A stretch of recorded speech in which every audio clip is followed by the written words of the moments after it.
Viens dans mon immeuble avec Loiselet et Desgremont présente. Sud Radio, les incontournables de la copropriété. Thomas Binet. Nous sommes avec notre consultant Philippe Loiselet, patron de Loiselet Desgremont, qui nous informe tous les vendredis soirs sur l'ensemble des sujets liés à la copropriété. Et on va évoquer aujourd'hui un sujet sensible relatif à la rénovation énergétique des copropriétés. Bonsoir Philippe Loiselet. Bonsoir Thomas Binet. Philippe, pourquoi vouloir évoquer ce sujet ce soir ? Nous avons effectivement, au cours des dernières séances, évoqué le sujet des majorités en Assemblée Générale. Oui.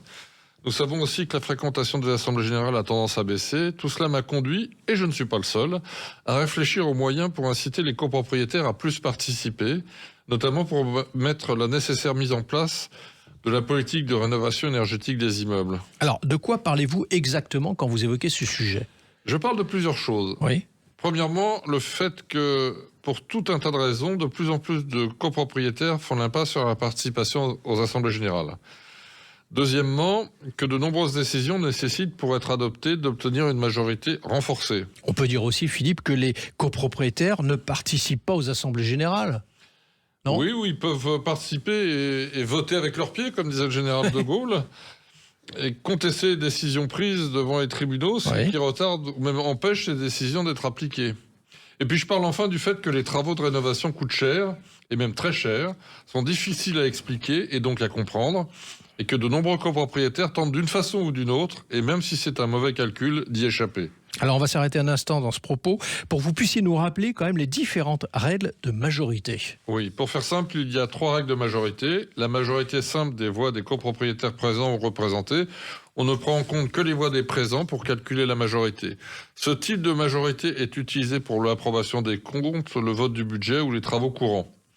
Deuxièmement, la majorité absolue des voix de toute la copropriété cette fois. Et là, on calcule la majorité sur le total des voix de toutes les copropriétaires, qu'ils soient présents ou pas. On comprend facilement que si seulement 52% des copropriétaires sont présents, par exemple, et ce cas est fréquent, il sera difficile de recueillir la majorité absolue, surtout s'il y a des voix contre. Cette majorité est applicable pour les travaux plus importants, dont les gros travaux de rénovation énergétique, mais aussi l'élection du syndic ou le conseil syndical. Il faut évoquer qu'il y a aussi un troisième type de majorité. Oui, la double majorité qui requiert, pour qu'une décision soit adoptée, la majorité des 2/3 des voix de toute la copropriété, représentant au moins la moitié des copropriétaires. Elle est nécessaire pour les décisions plus importantes, comme la modification du règlement de copropriété ou certains travaux affectant la structure de l'immeuble.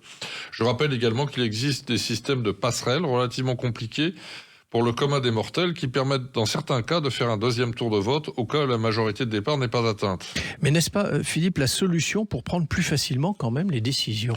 Ça peut effectivement faciliter les choses, mais ça n'apporte pas dans les faits de véritables améliorations.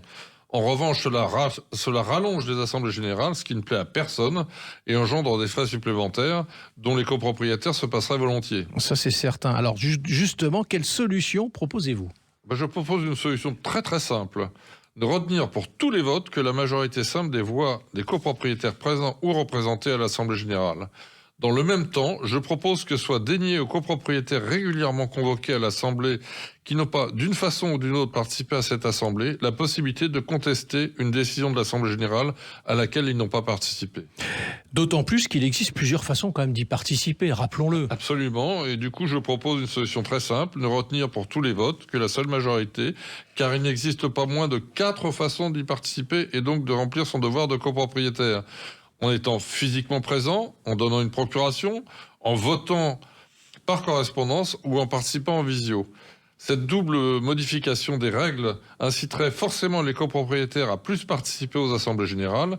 Cela faciliterait la prise de décision pour les copropriétaires qui participent aux réunions et cela limiterait beaucoup les contestations et ça permettrait de fait de faciliter et d'accélérer la rénovation énergétique des bâtiments. Alors Philippe, un mot pour terminer cet échange de vendredi.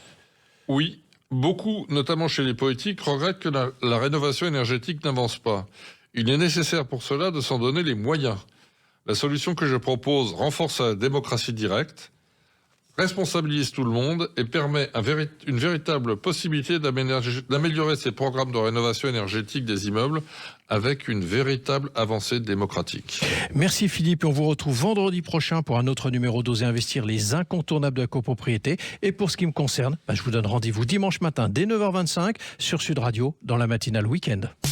Sud Radio, les incontournables de la copropriété, Thomas Binet. Avec Loiselet et Desgremont, bien dans mon immeuble.